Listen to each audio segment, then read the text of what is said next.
Good evening. I have 7:30.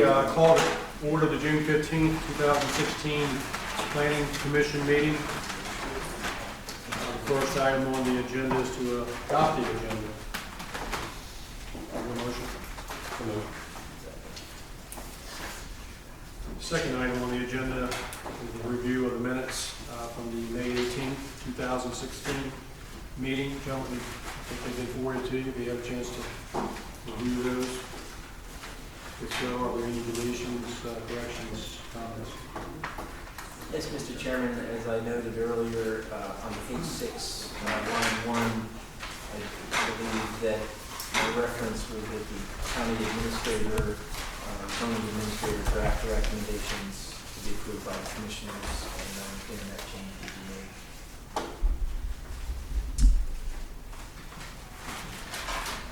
Any other comments regarding deletions, corrections, regarding the minutes? Is there a motion to approve the minutes as amended? So, Second. Mr. Brown, got a second? The next item on the agenda is a public comment session. And I'll kind of go over what the rules of the night will be. We have several applications on the agenda, and if you have a copy of the agenda, you see what applications they are. If you're here to talk or speak on behalf of an application, or you're the applicant yourself, we will have a public comment session for that particular application. This public comment session that I'm opening up right now is for general comments before we get into the business of the night. So I will open it up to the public for any general comments. There being none, I close the public comment session, and there being no old business, I move on to new business. Ms. Kaitlin. First application this evening is for Ashlyn Marie Frazier, tax map 57, parcel 7B. It zones agriculture. It's in the Stonewall Hawthorne district with 3.33 acres, and the address is 121 Turkey Ridge Road in Boston, Virginia. And this is recommended approval as allowed by 170-36A, 170-62G, and 170-42. I would like to note that Ms. Frazier is asking for a mobile home to be placed on the property of her mother-in-law, who is the owner of the property, and the mother-in-law is here tonight.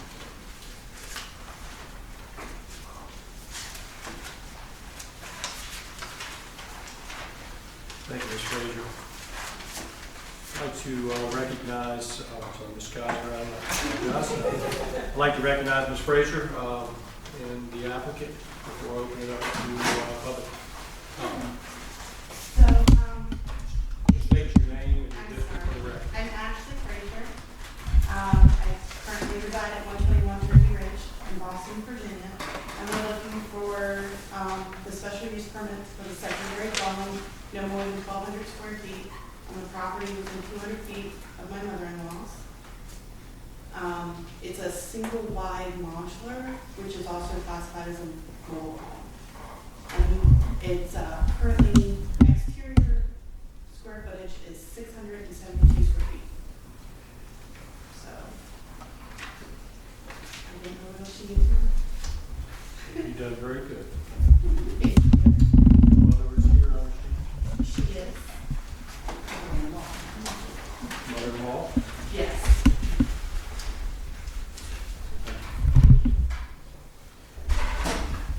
I will now open up SP 160502, Ashley Frazier Family Apartment, to public comment. If you have any comments, if you'll stand, state your name and the district you're from. My name is MJ Wilbur. I'm the nearest neighbor is Mrs. Frazier, and I've been their neighbors for 18.5 years. And I just want to say that I support this opportunity for them to continue to live and work in the community. And they've been great neighbors. Their property is always well maintained, and they're very helpful when there's snow.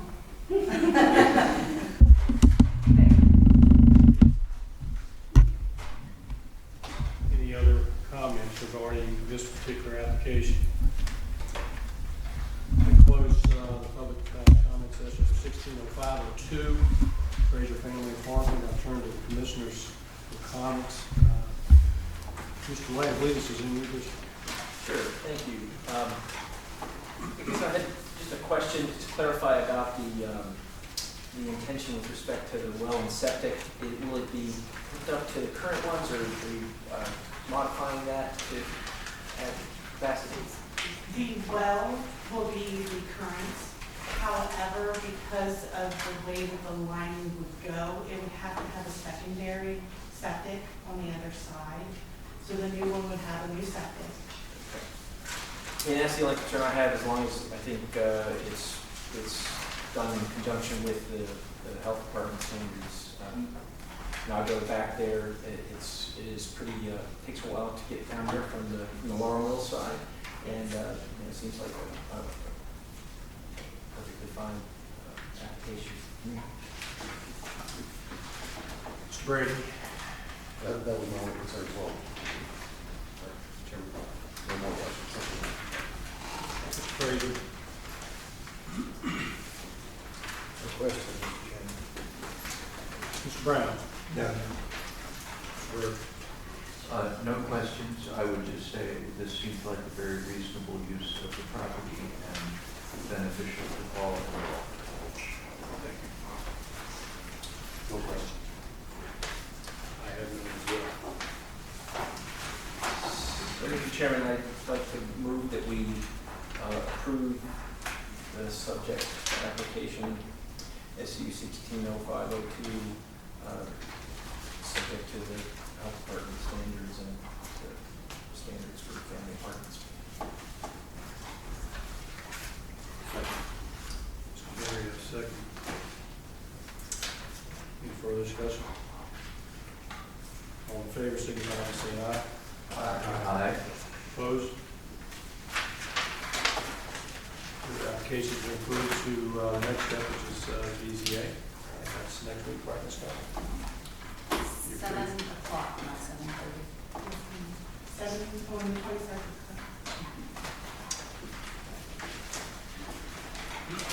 Thank you all very, very much. Thank you.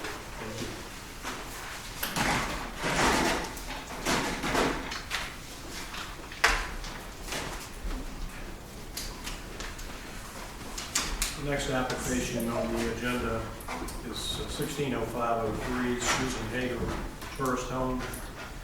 Ms. Scott. This is for tax map 26, parcel 5B, zoned agriculture. In the Piedmont District, 10.89 acres. The address is 37 Sycamore Ridge Road in Sperryville, Virginia. And the request is to use their 3-bedroom house as a tourist home. The use is allowed under code 170-36E with additional standards under 170-66K. Is the applicant? I am Susan Yeager, and I live in Ohio, I'm from Sperryville at this residence. And I came before the planning commission and the board of zoning 2 years ago in August, seeking a permit to operate a tourist home, which I was granted a permit, and it has been a very successful venture for us, not only me personally, but all the surrounding businesses. I have a journal that I keep at the house for the guests to jot down what they do, where they go, who they meet.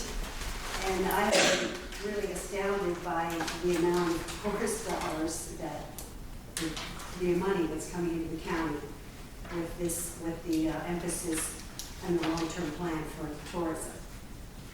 A typical day for I read some of these entries, and a typical day they'll start at the Creekside Bakery, they'll be going to Ginger Hill antiquing, or they're in the Copper Fox, they're stopping in town to buy art at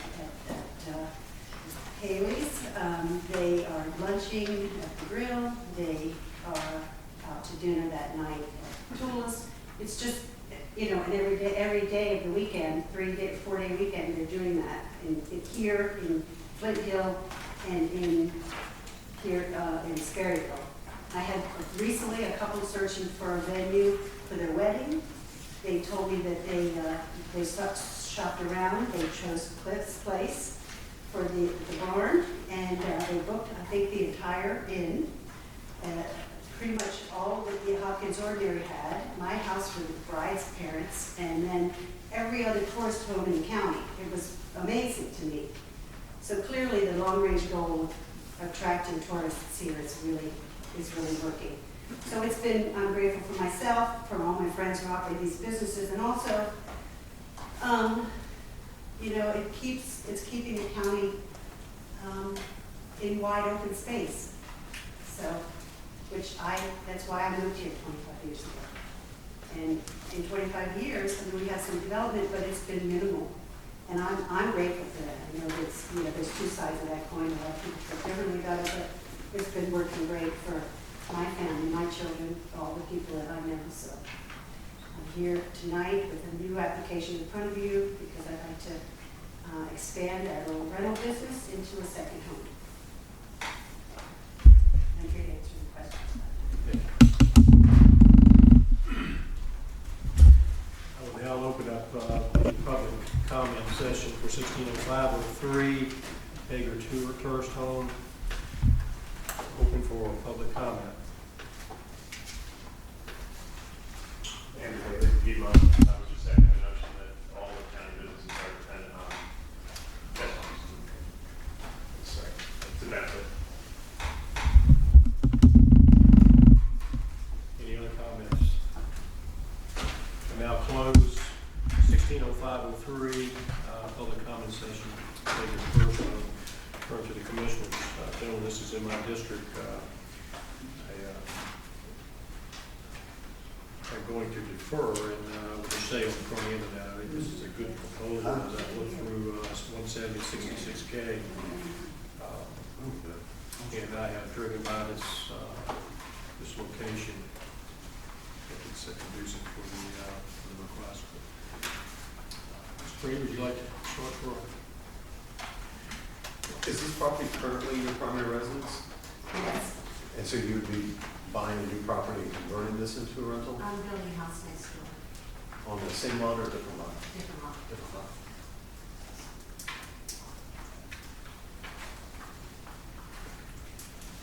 That answers my second question about the living room. No more questions, Mr. Chairman. Thank you, Mr. Brady. Mr. Frazier, questions? That was the question that I was gonna ask if anyone else did. So you're gonna be involved completely? Next door, yeah. Right, Yes, I'm we, managing. We've been kind of watching these things from afar, and some of them have gotten out of hand in other areas when the owners aren't nearby.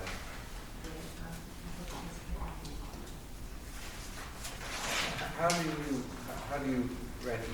You use a website or something? Yes, Vacation rental by owner? yes. And you have a screening process? Screening? Screening.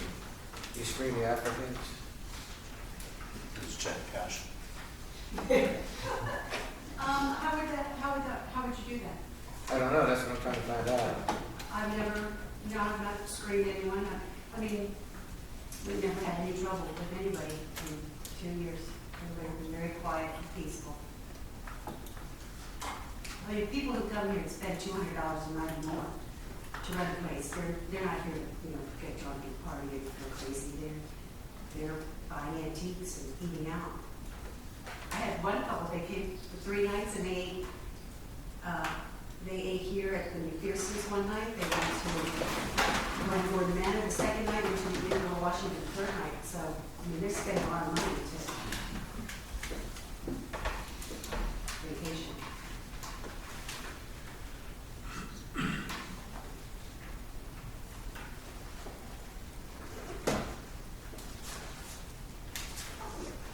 I was just trying to figure out how this process works because I've seen, like say, a couple of them that didn't work so well in other areas. That's all I have right now, Mr. Chairman. Thank you, Mr. Frazier. Mr. Brown? No comment. Mr. Burke? I having had some experience in this realm of endeavor, it seems to be a very reasonable and minimally invasive or obnoxious use of property for everybody else. I just hope your good luck and good conditions continue.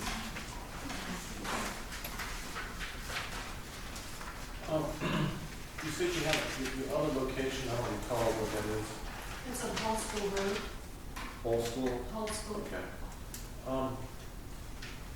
On that particular unit, out of a 30-day period, how many times do you think you rent in a month? Well, you know, it varies by season. October's busy, really the busiest month, really. We had a few renters this winter, but it's not super busy. This month, let's see, there's someone coming in for a wedding on Saturday for 4 nights. There was someone there for 1 night earlier in the week. And then I think there's a 3-day weekend rented out towards the end of the month. Next month there's a week rented. You know, it varies. So during the summer, out of 30 days, 2 weeks, you think, during the summer months? Yeah, probably.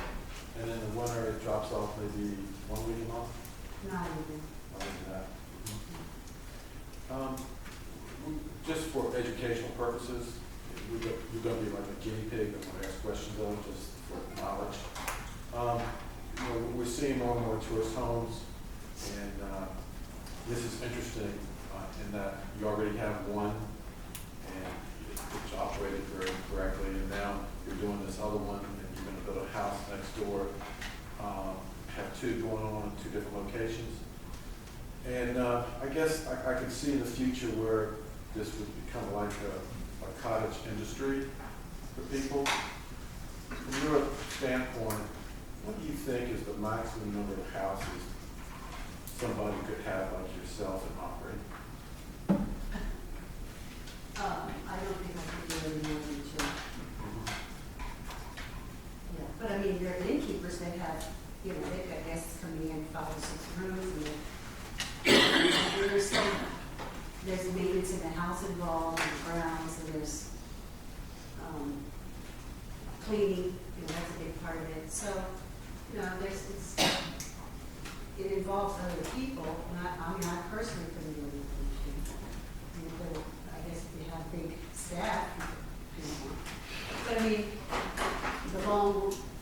as I understand it, the county's long-range plan is to attract and develop tourism. And they have to have places for people to stay if that's what we want to do. Right? I'm just collecting info.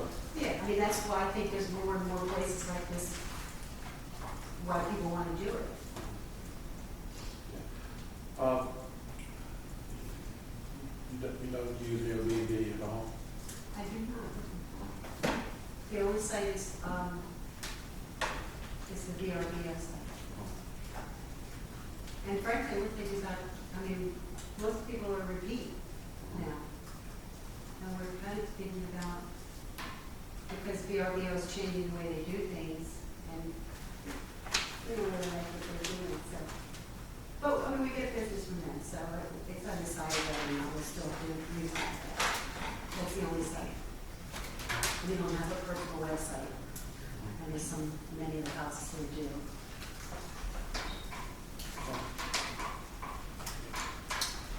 Mr. Blake. Thank you. If I could continue the tutorial, Okay. appreciate your indulgence on it. As we're trying to sort of understand some of these definitions that we're dealing with in the code, and some of the terms that are in there now seem a bit obsolete. You made a remark about having a 1-night stay. Do you have a minimum on the number, or like maybe during the season, or is it just kind of depending on the market conditions where you impose a minimum? We do not.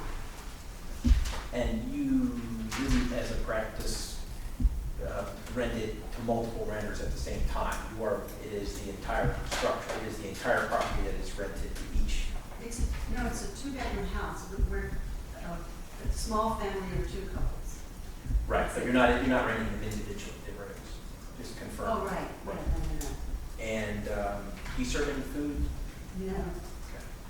Thank you, those are my only questions. I support the application. Yes, sir. Just out of curiosity, again, curiosity, you already, you have, well, do you remember about how much meal tax you paid last year, room tax, lodging tax you paid last year? So I called her today to find out, because I thought you might answer that.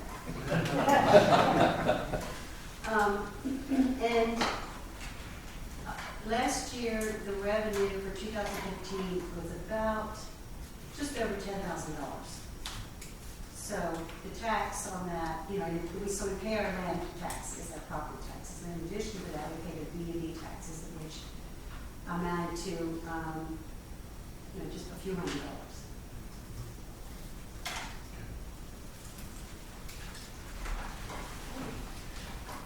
Gentlemen, I do not have any questions. I had two, and they were been answered. Any other questions, comments from the commission?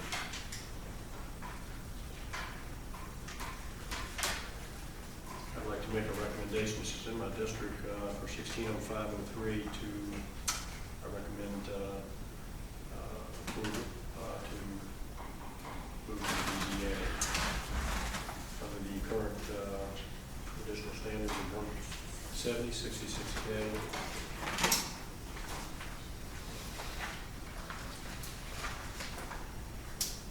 You're finished. I'll second.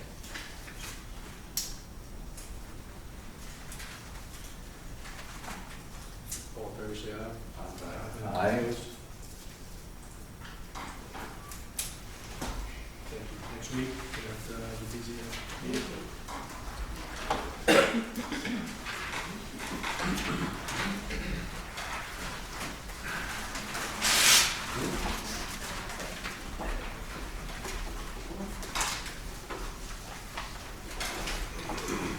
Gentlemen, next item on the agenda is 160501, Richard McNear,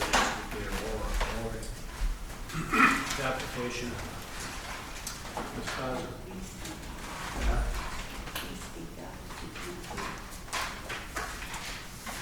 Mr. Sutton, having a little bit of a hard time hearing back here.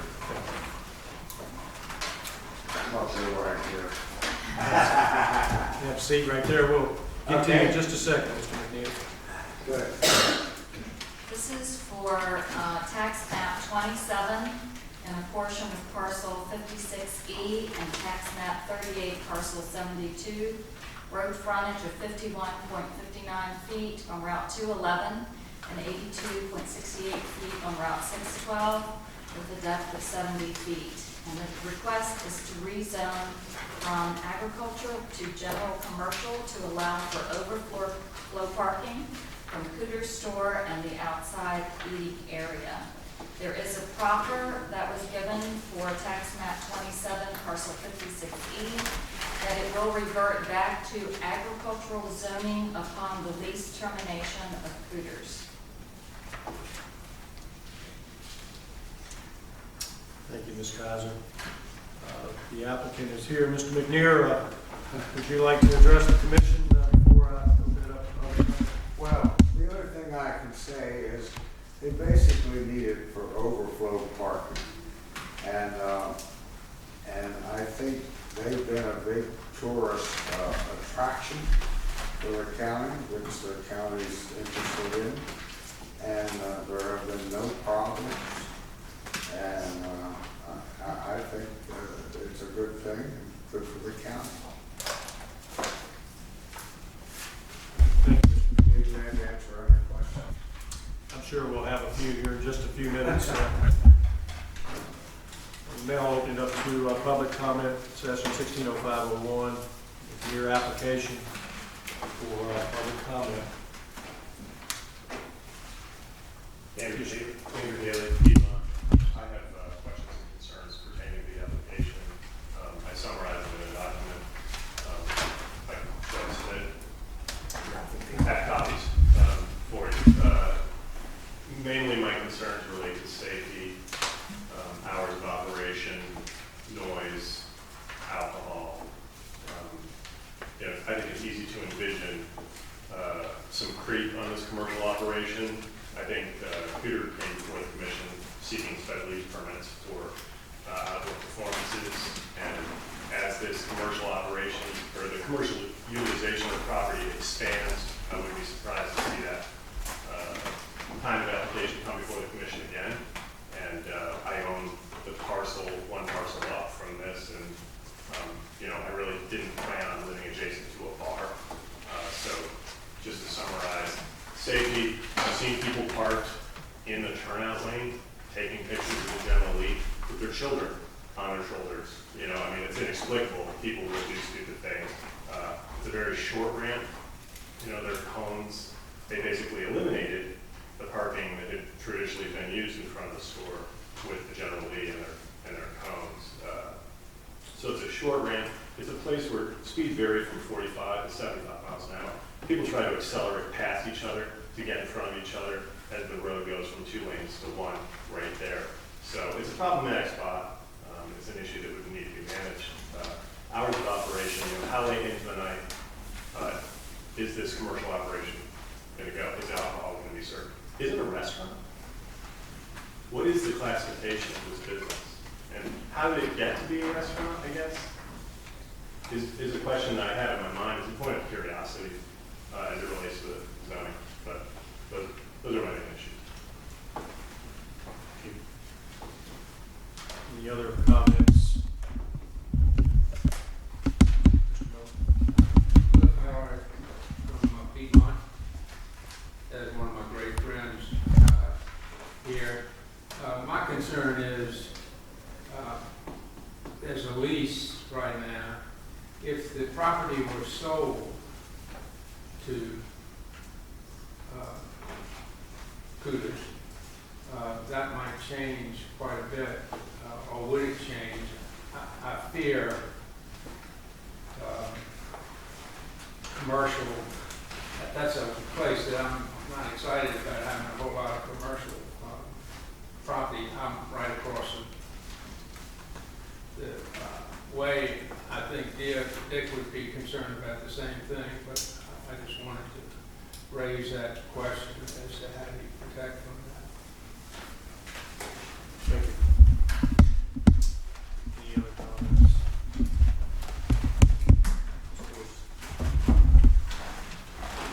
Diane Bruce, Piedmont District.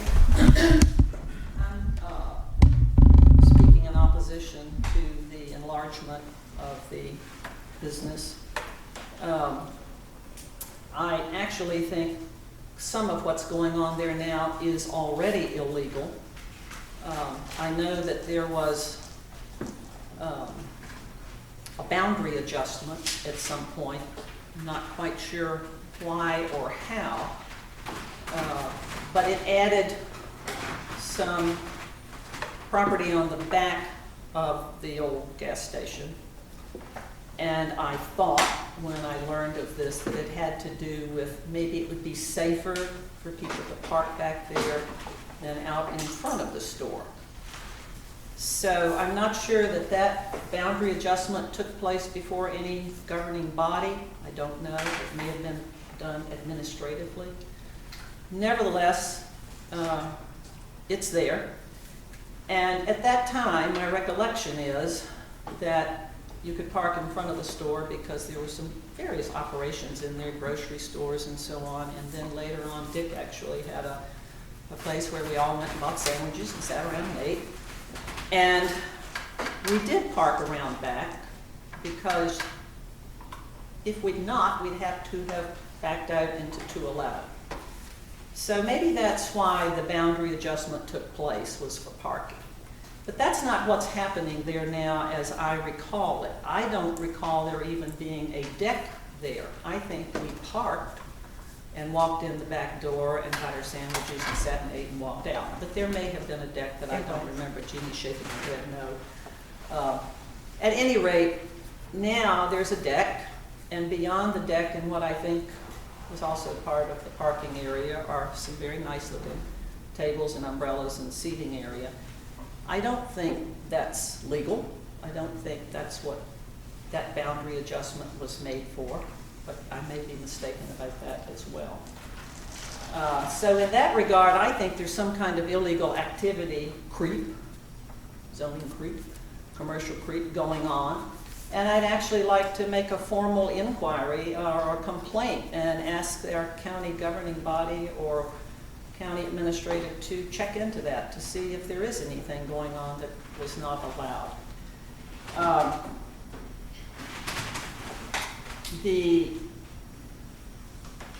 What I see there now, in addition to the picnic area and the raised deck, are porta-johns, different colors. Some of them green. Dumpster, garbage cans. It's just not very pretty. A couple of nights ago, I was driving home. There are lights all over the front. There are no other lights in that area except one house. And it's all lit up at nighttime, so we make sure to see it. You know, what follows? If we go a little bit further, and we go a little bit further, and we go a little bit further, what's coming next? If we allow parking in the field, I don't know, Ferris wheel? Little General Lee's for seats, lights going around out back. How far can it go? We have a commercial zone. Sometime in the late 80s, I think, was when we adopted our first commercial zone. And as I recall, it went from maybe CCLC to the co-op. And that was our commercial zone, both sides of the highway. And then in the 90s, we expanded it, and it went all the way out to the Rock Mills Road. Now that is in commercial zone, and you have just recently considered an application for some business in that commercial zone, I believe. And I believe you did recommend denial, or you were going to recommend denial. And I'm not quite sure why. I mean, commercial activity in the commercial zone seems to me like that's the place for it. That's why we have it in our comprehensive plan. That's where commercial activity should be. I think if we want to have anything bigger than what was at Bradley Atkins' old gas station, where I used to buy gasoline for 26 cents a gallon, anything bigger than that should come to the commercial zone. It should not be on the corner of Old Hollow Road. It should not be lit up. We should not have traffic problems. It is just inappropriate for anything more to be there. And I also believe, as I said, that I think it's already gone beyond what it was intentioned to be allowed to have. Now, I'm not even sure Dick would have approved this. You know, some of you don't know, but Dick McNear was the guru of zoning in the Commonwealth of Virginia. He led a lot of us a long way for good, responsible zoning. And Dick McNear is a great man, and he's a friend of mine. And I kind of don't like standing up here opposing it. But this is not Dick's operation. This is somebody else's operation who has already kind of pushed the limits, who came to you once before, and because you did not readily accept what he wanted, he angrily left and withdrew his application. And then he went out there and did what he said he was going to do, except he couldn't have outdoor music and he couldn't have concerts. And essentially, I suspect that's what we're going to get if we go any further with this application. So in all due respect to Dick and Jeannie and their family, I am sorry, but I have to be opposed to spot zoning. It is not proper. It is not what we in Rappahannock are here for. It's not what most of us want. And in conclusion, I will say that I just want to make sure that you know that I'm not just somebody who owns a piece of property here and lives somewhere else. I think I'm 6th or 7th generation Rappahannockian, if that's a word. I've lived here almost my entire life. I care about Rappahannock County. And I'd like to see it stay as much as possible, reasonably possible, as we can keep it. I know changes are coming. We already have some wonderful changes. Some of them Ms. Hager has talked about tonight. But let's keep them in the right places. We have a commercial zone. If you want to do this, do it in the commercial zone. Thank you. Ms. Bruce. Public comment session is still open. State your name and district. Sherry, just want to say nothing about the business there. I don't know that much about it personally, but no opposition to that business as it is currently because I just don't know. However, this does look like spot zoning to me. It is, I believe, surrounded by agricultural land. There's no reason to put a commercial spot in the middle of an agricultural spot. And it doesn't matter to me, it doesn't seem significant that there's a proffer that it would revert back to agriculture after the lease ended. During the time this lease is in place, it is being treated like a commercial property. And all the neighbors and everybody else are getting a commercial operation. It is surrounded by agriculture. It should stay in its current state and not be made commercial.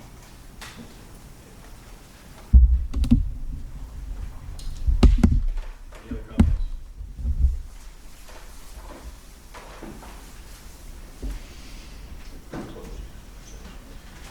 I now close 160501. Your application, the public comment session is closed. Would you have a comment? Just a little bit more information and to address a couple of the concerns. The commercial zoning goes to the back of the building, and at that point it ends. There was a boundary adjustment done by the zoning administrator, and it was to increase the parking for the safety of the patrons. It did not change the zoning, so the commercial still stands at the back of the building. So zoning administrator can do a boundary adjustment without bringing it to the planning commission. So that was done properly, I believe, but the zoning did not change. That would require bringing it before the planning commission. So what is happening out back with the restaurant is not in compliance currently because the zoning stops at the back wall. You said it again, it stops at the back wall? It stops at the back wall. The commercial zone stops at the back wall of the store. So even though there was a boundary adjustment to add parking to the back, it did not change that to a commercial zone. That is still considered agriculture. So the business should not expand beyond the back wall. The reason for that boundary adjustment was that John said the parking had to be on the same lot. It didn't have anything to do with the zone. Gentlemen, this is, once again, seems like my district. I'm going to defer to the commissioners for comment. Mr. Burke, start with you on the other end. Certainly. Thank you, sir.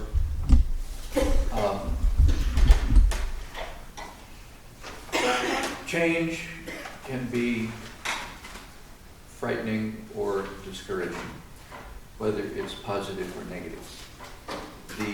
It seems that what we're trying to decide in this situation is whether an existing business can do a minor change to accommodate the parking that is already being generated by the existing business. And as far as the commercial or non-commercial zoning, to me, this property has been a commercial enterprise for many, many years, since gasoline cost 26 cents a gallon. And it seems to me that there are two ways to look at zoning and minor changes, and one is backward-looking and the other is forward-looking. And it seems to me that this particular application is trying to accommodate the existing business in what seems to me to be a reasonable fashion. If this application is not approved, I can only imagine the existing business will continue in the fashion that it has been. And that inasmuch as the business itself is not being increased or changed, this seems to me to be a reasonable and justifiable change. I can't comment, I couldn't hear you, I'm sorry. You couldn't hear? You couldn't hear? Yeah. You want to have a better see up here, Mr. Neer? I know, I think it's important to hear what's being said, because we may ask questions. I'm sorry. Don't be sorry, it's okay. Okay. It's too many hours on the tractor, Dick. Kills the hearing. Many hours in Vietnam.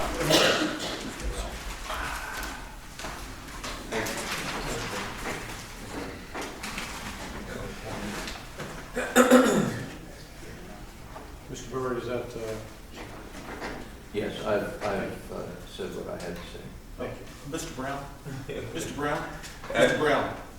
Mr. Brown, would you mind if I went and gave the commissioner some food for thought? Would that be impolite?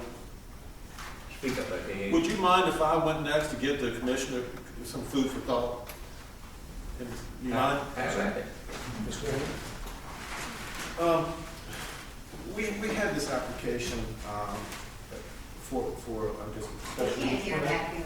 We had this application for a special use permit from Mr. Jones here, I guess, a little over a year ago. And when we started asking a number of questions about the application and the use and things like that, he decided to leave the meeting at that time, and the application was withdrawn. There's the comments that Diane made, I think, are very encompassing on the issues that we're dealing with here.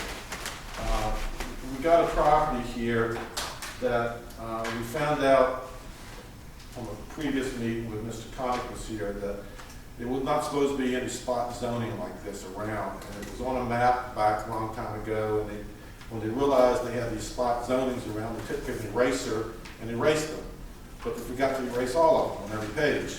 So there's a couple survivors, and this was one of them. I think Dennis's store was another survivor that's no longer in existence. But so here we are dealing with this issue because of an eraser failure a number of years ago.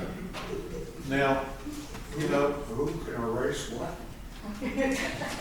back when the You zoning, can't just take an eraser and erase zoning, somebody's got to vote on it.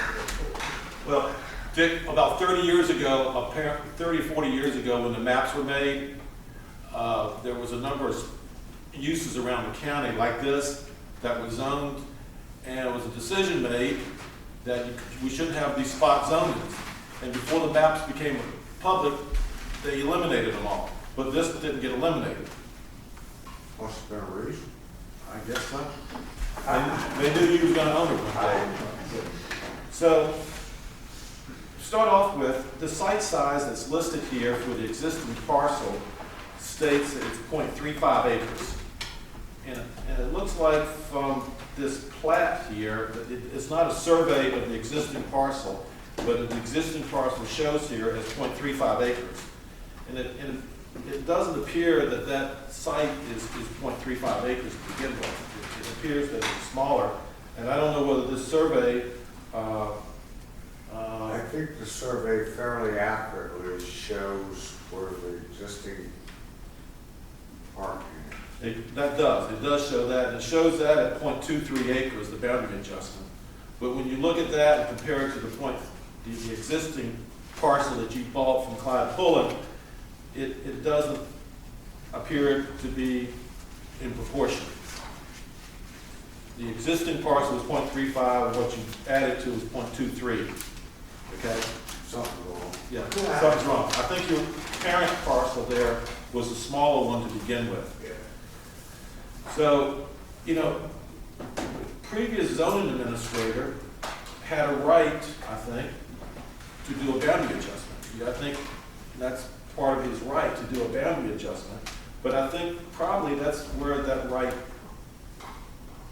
his abilities ends, is to sign a boundary adjustment, but not to do administrative approval of the use of that parcel.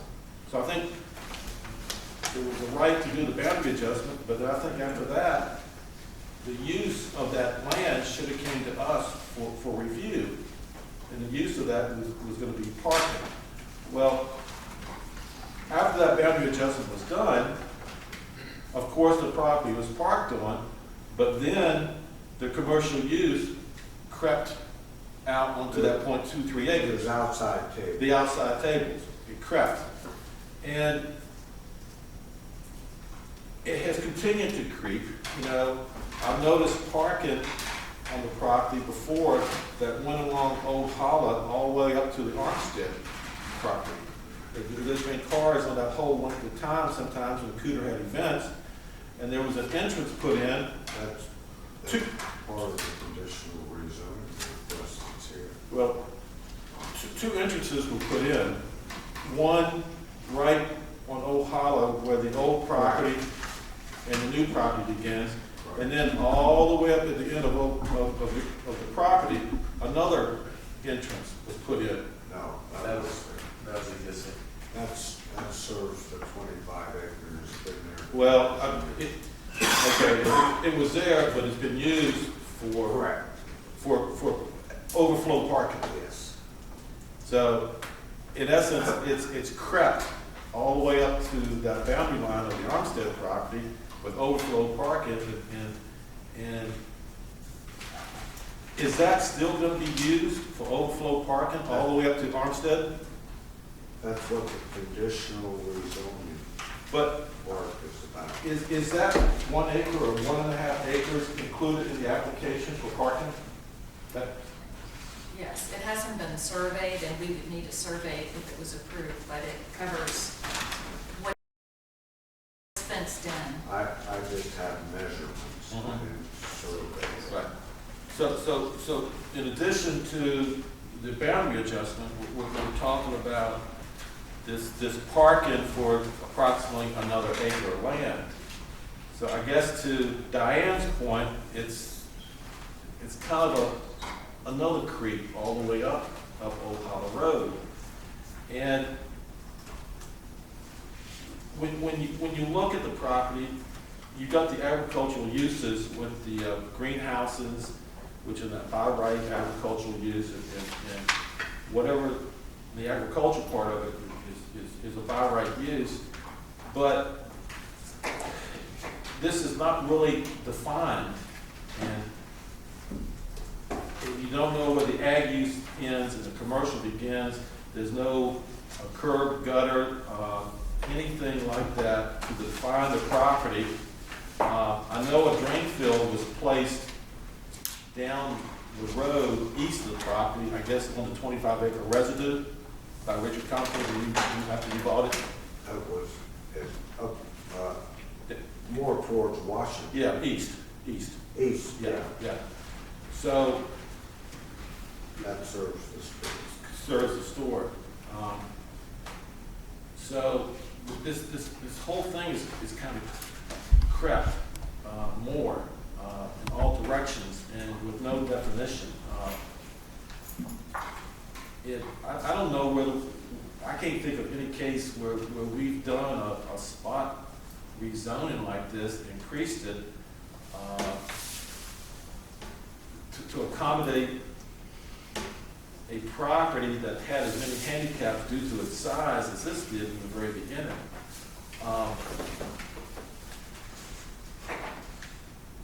The property's had a couple different uses during my time here in the county. I don't remember the Atkins gas station, but I remember when Don Keithley, had a little store there, and then it went to Clyde Pullen and the antique shop. His daughter had a fruit stand and sold some baked goods and some antiques there. And I recognize the difficulties here, but it's a kind of a philosophy on change of direction of the zoning that we're talking about here tonight that we have to deal with. I don't have much problem with how the property is being used on a weekly basis, where somebody can stop in there and get a sandwich and eat it like that. What really scares me is when you change this to commercial and you open up a whole wide range of things that the tenant could do under those things, and how that would affect the neighbors, the community, and everything around the Sperryville area. So I just wanted to throw these things out in the beginning, that we've never considered a commercial use. I don't have a problem trying to do something that is viable, but this commercial zone is pretty difficult. Mr. Brown, it's up to you. Well, you asked half the questions I was going to ask anyway. I was just wondering if it was the same property we had a while back. He's currently using the parking lot now, isn't he? Yes. So why doesn't he want to go commercial on it? Why not just continue using it as a parking lot? What's the purpose of going Because commercial? I'm not supposed to be. I can't hear you. Because I'm not supposed to be using it as a park along the long strip. It's an illegal use right now. I'm trying to get everything legal, what I'm trying to do. Mr. Brown, any other questions? No, sir. Mr. Frazier? Thank you, Mr. Chairman. The zoning administrator has the authority to do a boundary adjustment, but not when you're doing a change of use. The boundary adjustment had nothing to do with the use. It only had to do with putting parking on the same lot That's a change of as use. the store. But what was the property that you moved? What was the use of that property? Agriculture? Was that the zoning category? The zoning category would have been agriculture. You moved it to commercial. That's a change of use. That would have had to come before the planning commission and board of supervisors. Your lot's a non-conforming use even though it's zoned commercial. Am I correct? It was agriculture. So it was an improper boundary adjustment. Well, you can make a boundary adjustment, but you can't change the use, You right? changed your use. Yeah. Whatever. Okay, so. I'm just trying to get it straight. Well, why, I've never, you had more experience doing this than I have, but why would we do a rezoning that's proffered that would revert back to agriculture? Why wouldn't we do a special exception or a special use, a conditional use type permit? Diane can answer that. It's only temporary. Yeah, it's not allowed under the current use. This was the only way that we could tell that it was a way to bring it forward, That's especially. what we would prefer, but it doesn't, the zoning doesn't allow it. I don't know how, but I've never heard of a conditional zoning where the zoning reverts back after the use. Well, I don't, how would you, how would a board, if there was something going on there that was improper, or, how would the board revoke a rezoning? if there was something improper with respect to the zoning, it's a zoning violation. I know, but the property would be zoned commercial as long as you're continuing to use. A special use permit could be As revoked. long as it's being used legally, commercially. I've just never heard of it. I mean, this is new area for me, of course. I mean, almost anything that happens in Rappahannock County is new. But I've just never heard of a proper rezoning that would revert back to the original use upon the end of the lease. So it can be and is legal. But we couldn't It do can be it. done and is legal. We can't do it with a conditional use.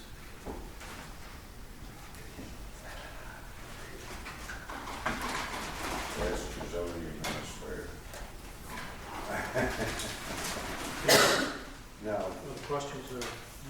Well, I mean, the property's already zoned commercial, even though it may not have, maybe it should not be zoned commercial, but that's not up to us. That's something that happened in the past, that slipped under the radar for whatever reason. But to rezone property there now would be spot zoning, and that's illegal. So if we can't do spot zoning, I don't know what we would do. If you can't do a conditional use permit, then I don't know what we do. I don't call it spot zoning, but I guess you do. I don't know what else to call it.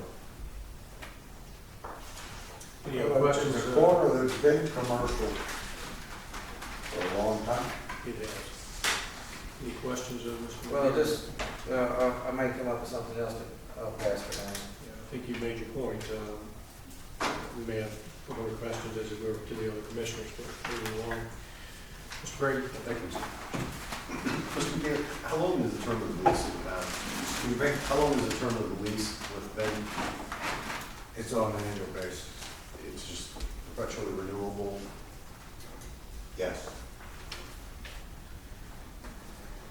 What is, most of these questions are not for you, they'd be for Ben, and I understand the circumstances of why it's not here.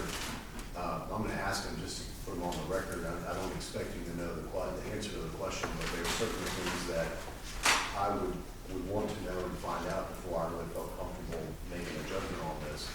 And they just pertain to the actual operations of the store, the restaurant, whatever. What are his hours? Are they expected to change? What if he's here before for an events permit? From what I've seen driving by the property, except for when they have a special event and Daisy shows up or something like that, I don't see the need to expand. I don't see the need for this overflow parking area. That's all it's needed for. Special events. Which he doesn't have a permit to do. He doesn't have a permit to park there when he has a special.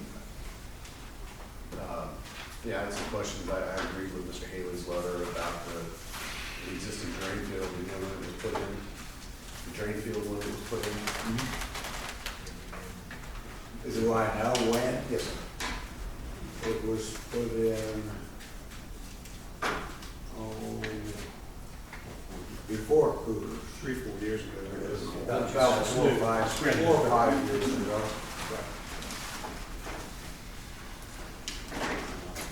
Are you aware of any traffic issues so far in this town? Not really.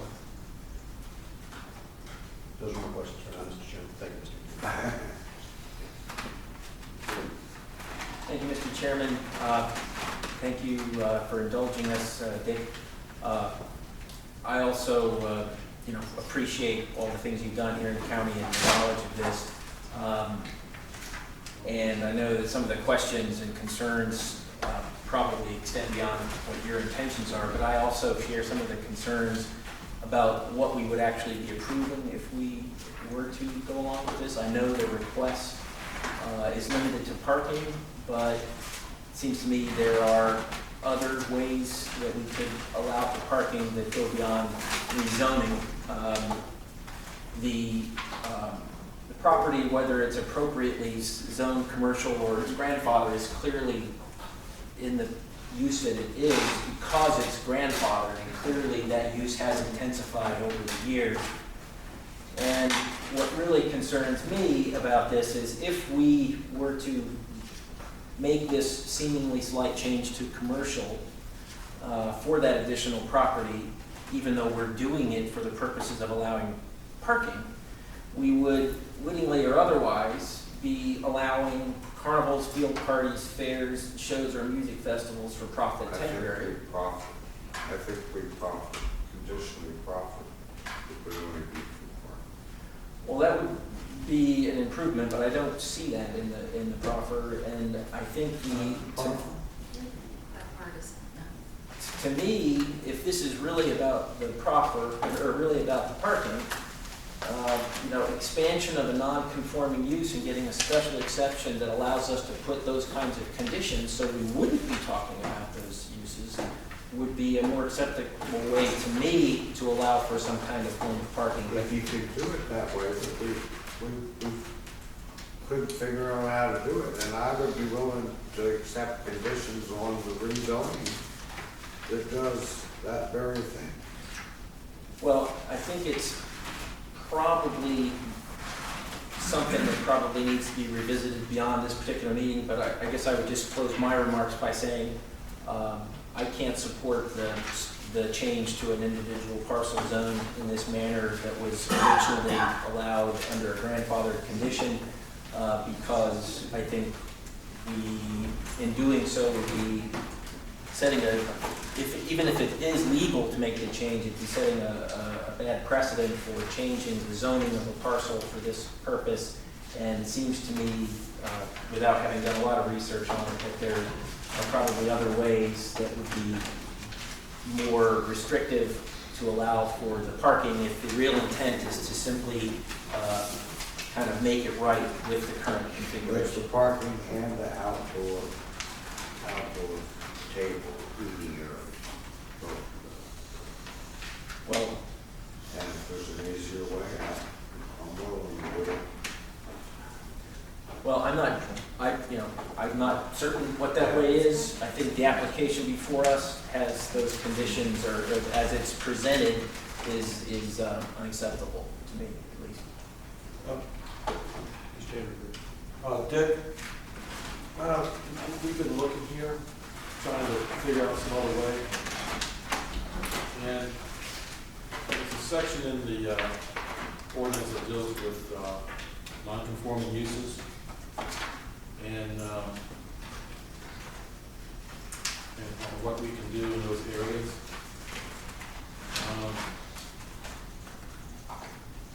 I think we might have to study this a little bit. It's a non-conforming use because of the lot size.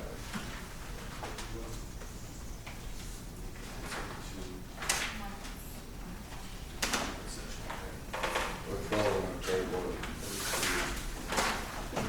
See what we can work out. That might be a way to go. Because I think everybody's not clear. Yeah, and I think the concern is really the application that we have Well, I before us. understand the concern, but maybe we can see what we can do about figuring that out.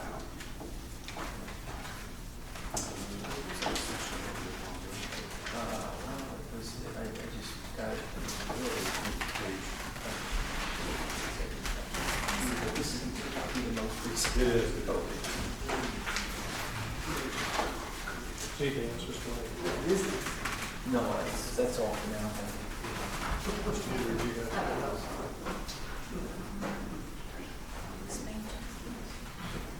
Mr. Chairman, yes, it's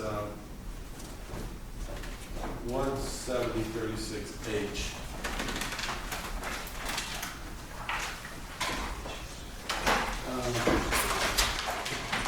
Has in there expansion of non-conforming uses. In ag area, SE is required. So we're really talking about the ag area and the commercial use for ag area is a non-conforming use. And it's an expansion of a non-conforming use, so it's attached to the commercial. I guess we could explore that avenue, but I don't think we can explore it tonight. 17036H. 36.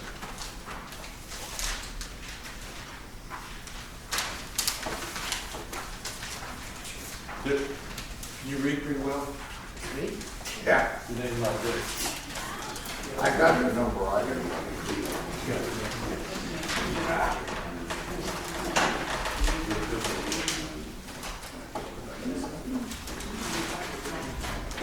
Expansion of non-conforming units, special exception.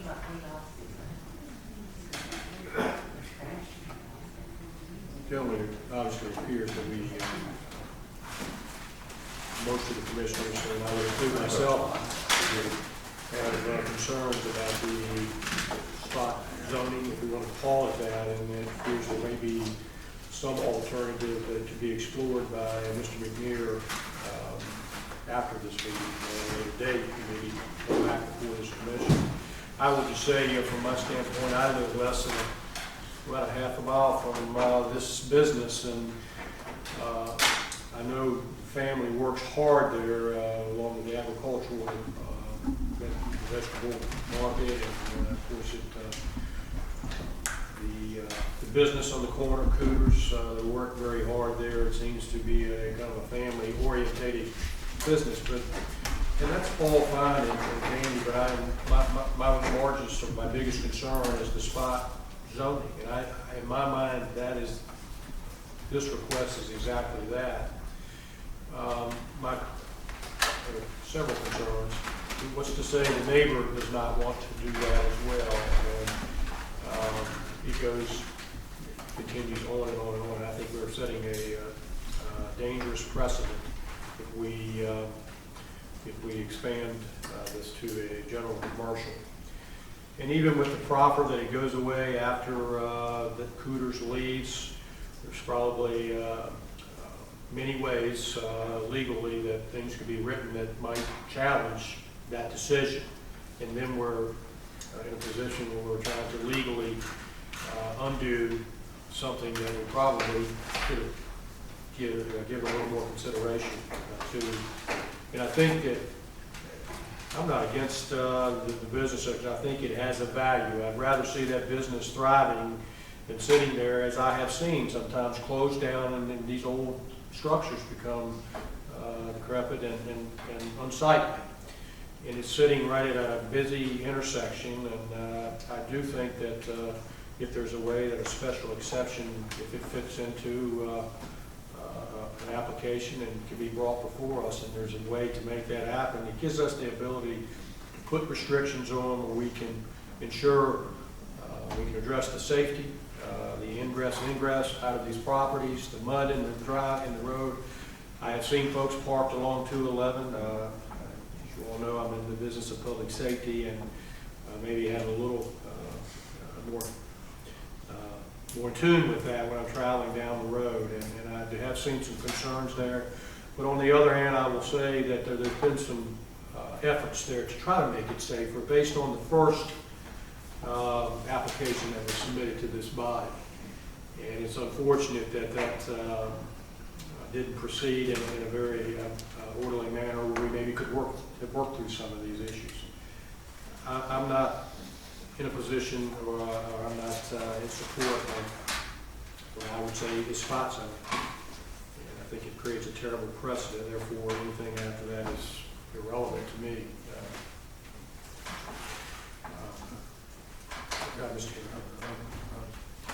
Mr. Neer, I think it would be good if we could table this maybe for a month, let us research this avenue. And let me say this too. I'm speaking for myself, and I'm not speaking for any other commissioners, but we're very concerned that we're creating a carnival grounds there, where there are going to be big events, and we're concerned about opening up commercial there where he can have big events and all this kind of thing without any supervision. So, I don't know what we're going to do next month, whether we determine that a special exception is allowed or not. I guess what I'm saying is that if it's allowed, I'm personally kind of inclined to work with the area that you did as a boundary adjustment, the piece of land that you added there, and let that serve the use of the store. But I'm not inclined to go along with the 1 acre parking, and I'm concerned about the creep on that area.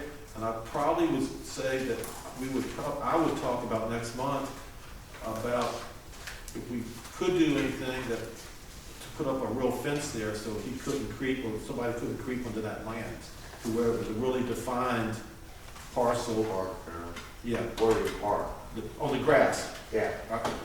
I think, me personally, if we move forward with this and we're allowed, we're gonna require a fence to be built, so you can't park there, so you got a half an acre roughly with the store that you can use with the store, you know, so that's just my personal opinion for you to ponder.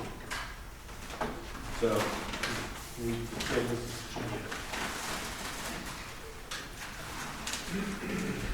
Make a motion that we table application 160501, new application till next month. Pending some further inquiry, research on everything.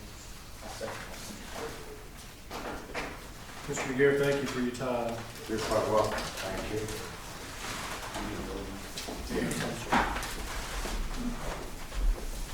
All in favor of tabling this to next month, signify by saying aye. Aye. Opposed? All in favor.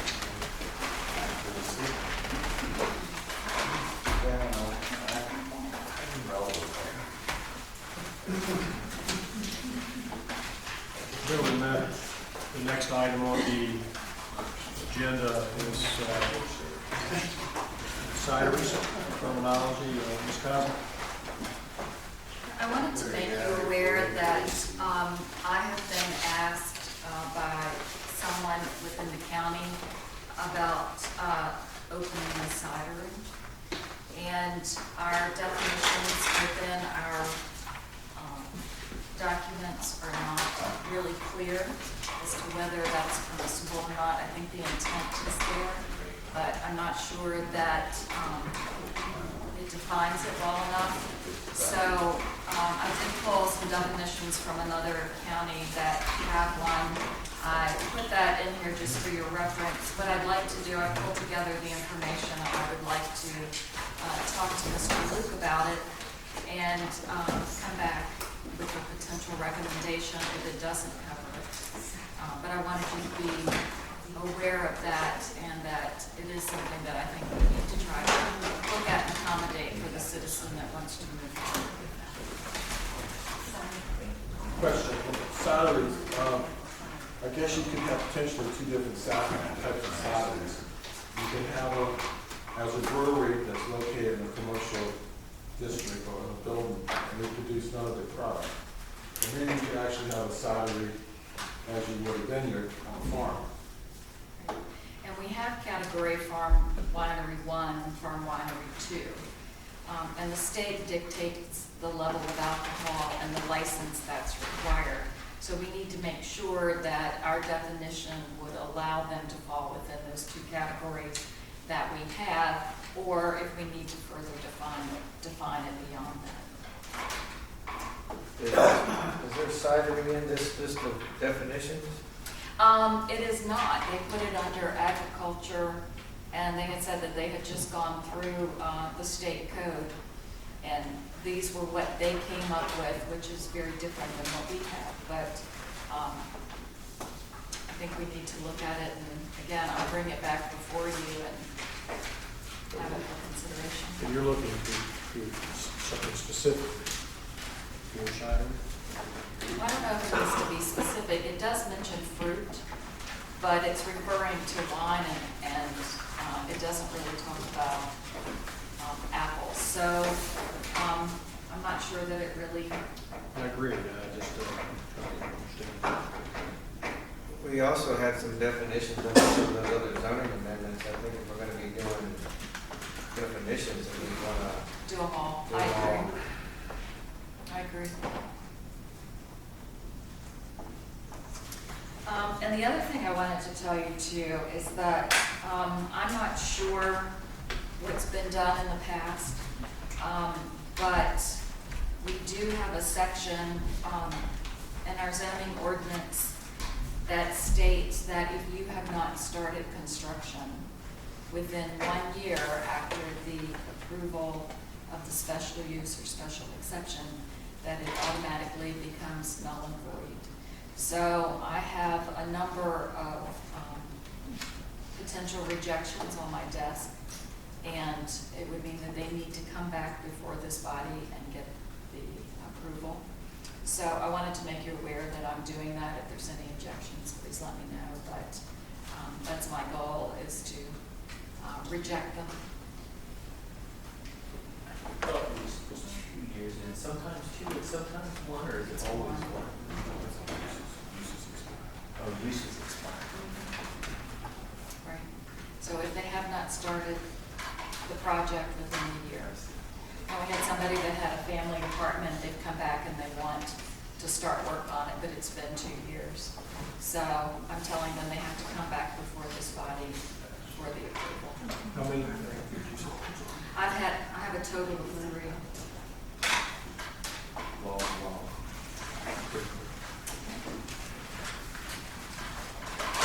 Any other conversation or comments regarding the signage? Next item on the agenda is a comprehensive plan, and I believe the vision statement was forwarded to all of us. For review, Ms. Council. Put a new look on the comprehensive plan. It's not set in stone, just put it together to throw an idea out there. We have not really had a mission statement, or a vision, I guess I should say. I'm gonna take one of this. What I did was to take the words out of the current comprehensive plan and put them up here. The ones that are in red are the ones that I added in addition to. So this says plant, grow, and play here in agricultural, agritourism, and artisan community. And the vision would be to maintain our scenic natural setting, clean streams, beautiful view sheds, abundant open space, agriculture, and historical resources for our citizens, and continue to be a good neighbor to the Shenandoah National Park. We will partner with our main streets and communities to maintain an authentic and inviting atmosphere for our citizens and guests. We want a modest amount of growth with economic development through agriculture, agritourism, artisans, and businesses that are conducive to our many eco-friendly initiatives to support a balanced economy, good jobs, and a quality education system. Thank you.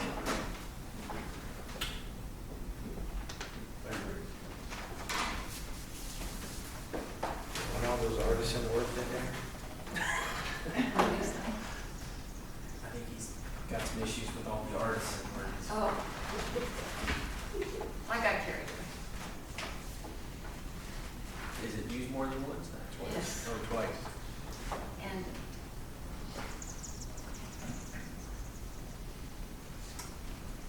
It's a good word. Gentlemen, any feedback? Ms. Condra, so you know. Just, you know. That's what I understand about lawyers. What about Shumax? An invasive species.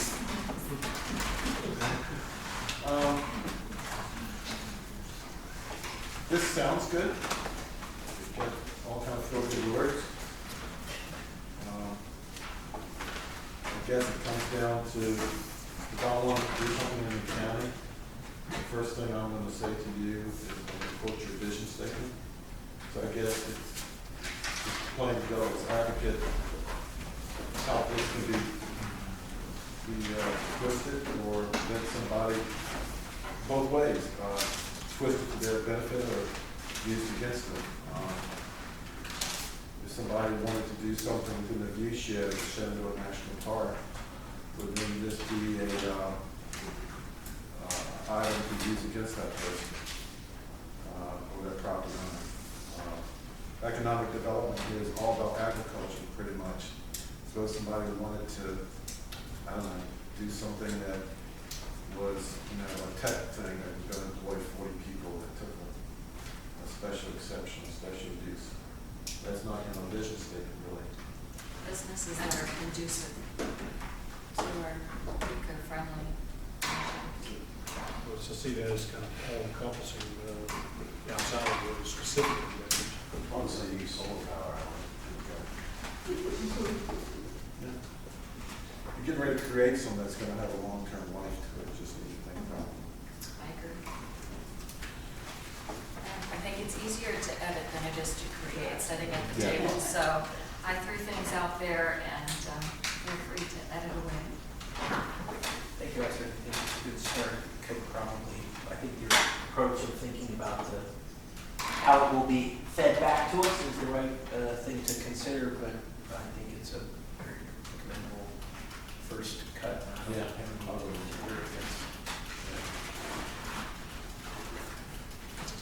Just, any feedback, if you take this home, do your homework, I will push that back to you this time.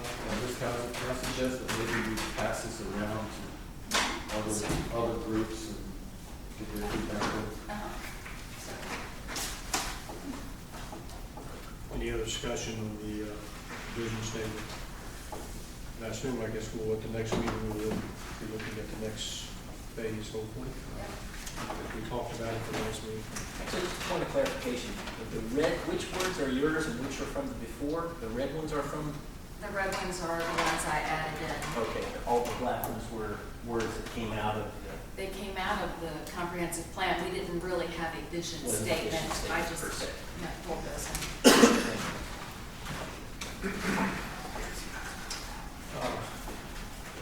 Gentlemen, before we entertain a motion to adjourn, if there's nothing else on the vision statement, just want to make a couple comments. We had talked at the last meeting with regards to having work sessions to address some of our needs. And I think I may have I've spoken to several of you just informally. It seems like our basket is full with a lot of things to do, and then of course it seems like a busy time of year right now. We're getting multiple applications every meeting, and we're here at 9:30, and we tend to rush on some of the items that we probably need to spend some quality time on. And that may be the comprehensive plan, maybe zoning amendments that we jumped into here a couple of meetings ago. And I think I say that to say this, is I believe as a commission, we need to look and or decide what are our priorities. And I think all of these things are priorities, but how are we going to list them? And what is the most pressing at the time, at this time? And I believe that is the comprehensive plan, because we've been working on it as we've been going along and doing all the right things, but we're a little bit behind the 8 ball, and I'd like to see us be a little further down the road. I know that's the consensus of all of us. We're mandated by statute, and that is driving that. So I see that as a priority and not as not down on the list. And I think it's getting this tonight, and we're moving on. I think it's a good start. So with that, I'm not one to set a work session if we don't need that. And I know we, a couple of meetings ago, we had the zoning amendments that we talked about, and reflecting back on that, we went through some of that fairly quickly because it was late at night and just trying to get some business done. Everybody's got busy lives and families and so forth. So I say that with regards to those zoning amendments, I pulled out that document and I looked at it, and I guess I need a little clarification, and I talked to Ms. Kaiser just real briefly about it. But looking at that document, and just so I'm clear, and this is maybe for me, and I hope it's some information for the rest of the commission, that document, I think, was authored, or the information in that, I believe, by Mr. Hunt, who so graciously put some things together for consideration. Has that document been, does the board of supervisors, are they aware of that document, that it's been pushed to us, and that, we've been asked to get feedback on that? Mr. Frazier is aware of it. I don't know if the rest of the board is or not. I'm not either, but the way it's supposed to work is the planning commission can send them up to the board of supervisors, or they can see a need and send the question back to the planning commission to start working on it, so they can work either direction. But Yeah, I'm just trying to get to identify the genesis of how this got started, and then to add to that is, what do we do from now? I want to make sure it's had, or recommend, or I think this body should make sure that it's had adequate review by Ms. Kaiser's office and Mr. Luke, the county attorney, that we're getting all the feedback we need to make really good decisions as we look through that. So with that being said, and I know there's some really important issues on the table with the Airbnbs and some of the other terminology, definitions, and a lot of things need cleaning up, and I think we can work towards that. Without having the right feedback and having the review that it needs, I know I personally don't feel comfortable sitting down, and of course, Mr. Connick is a great source of information, but I think we also have to hear from, have an understanding, or I want to make sure that the administrator's office has looked through that equally and as much and has some input, and maybe there's something that Mr. Luke might need to look at from his aspect. So again, I feel comfortable commenting about on a particular ordinance recommendations. I hope that makes sense. And I throw that out there just for discussion to try to lean towards us deciding about additional work sessions, just so we can, and when that is, I don't know that it's, you don't want to have one. Maybe the salaries is a big issue. If someone wants to start that, maybe that's something we would do in a work session. Maybe the comp plan, I mean, maybe the zoning ones. I don't know that answer. Pleasure of commission. I'd love to hear your feedback on that. Well, if I could, I think, when Mr. Connick drew them up, I think he forwarded everything to the county attorney and Ms. Kaiser, so they've had it for a couple of months now, 2 months or Well, I so. don't know that that's exactly accurate. I really think me and Ms. Kaiser went over them before it came to the commission and started their comment at the request of the board of zoning appeals. And so I think it went to the, as far as I recollect, it also went to the board of supervisors at the same time it came to you all.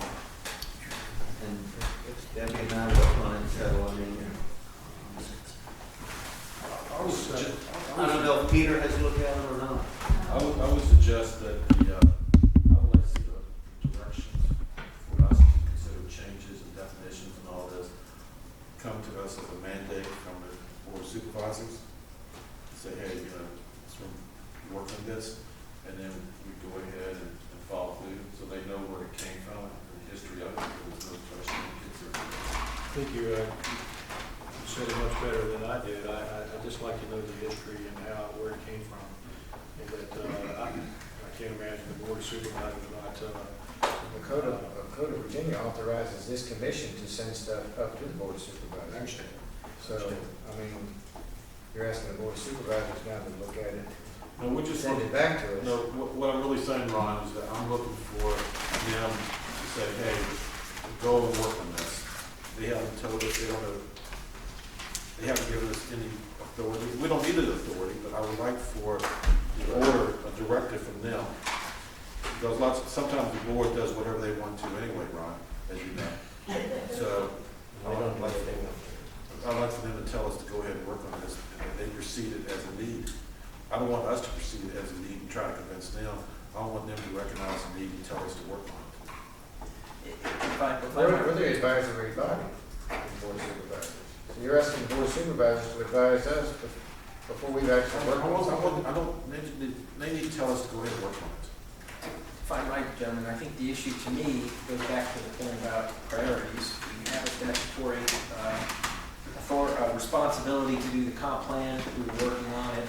I think it's a question of priorities, and from my perspective, when we complete our work on the comprehensive plan, that would be a natural time, and I always assumed that we would, at that point, go back and take a look at the zoning ordinance. So, to me, the natural course of things would be deal with the comprehensive plan and then revisit zoning ordinance changes. So, to deviate from that course seems to require that we be compelled either from something that comes to us and makes us think it's a higher priority, or as I think is being suggested, that it come from the Board of Supervisors to say to us, this should be a higher priority, because from my point of view, I am sensitive to the status of our work on the comprehensive plan, and I think we need to devote most of our available time to continuing to make that progress.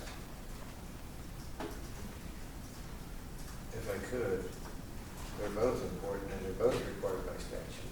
If we see the need with the zoning ordinance, it is our statutory obligation work on that as well. There are problems with the zoning ordinance. Okay, why don't we give ourselves a deadline to get the comp plan done? If we did that. We did, and that's supposed to be when? December. December, okay. So when do we need to, we want to do it? I can try to have something to you every month to review, but I guess the question is whether you want to try to do it at 8:30, 9 o'clock after the meetings, or whether you want a separate meeting. I'm available anytime you want to do it. As a month. But we're going back to the process where you're writing the comp plan and we're reviewing it. We need to work on the comp plan as a body. That's the statutory application, is the planning commission develop the comp plan. I think we have a statutory obligation on addressing the question. I tend to agree. I believe there's a conversation about this where we have one person. And I believe that is Ms. Cobb, unfortunately, going over this chapter by chapter and putting in the feedback and where it needs to be from the meetings that we had and over the last year or two. And then we as a body review that. And then we make suggestions and recommendations. For us to, I don't know that it will be productive for us to sit down in this body collectively to try to put together, I don't know that we'll get the product. It seems like we've been able in the past, the last time we did a comp plan, to bring in a chapter or two a session and go over it. We spend no more than a half an hour, as I recall. And then the next month we do another one. So we get some progress on it. Hopefully we can do it. It seems to me the way Debbie Kaiser started with the comprehensive plan might be a good way to continue, which is to have something articulated that we can at least work from. I think in the absence of that, it's kind of a whirlwind of ideas, thoughts, and attitudes that doesn't necessarily lend itself to organization and study. And so I think that this is very similar, I think, to what you just said, which is to have a draft of something that we could work on. And it would be really nice if we could have it before the meeting so that we could study it and annotate it and figure it out. And then that would make the meeting a lot more, it would seem shorter and more effective.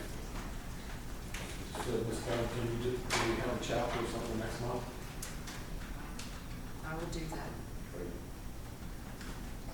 On the question of work sessions, I don't know that I can be quite as gracious in my offer to be available anytime as my fellow commissioners, but I'm certainly open to trying to be available for additional sessions. I recognize that we do need to deal with both, but we also recognize that, that we are collectively time constrained. So I think the question of priorities is simply a matter of which order we address these things. Does that need to be a public meeting? So it needs to be advertised? And Senate, is it mandated that there be a public hearing? I don't We just think have a work session. I think you can Certainly just have a public work hearing. session. It needs to be open to the public, but it doesn't have to be public comment. I mean, we need to have public comment at some point, but we can have work sessions without. Neighbors that we want to entertain. This sounds way too easy, but why don't you just meet at 6:30 before your 7:30 meeting? We've had that discussion. Sorry. It's a lot better than coming It back was to an easy second. suggestion. Okay. Well, I think they're complicated.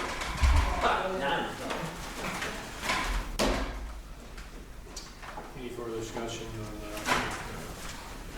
here that actually comes as our first priority moving forward? Is there a motion to adjourn? So moved. Yeah.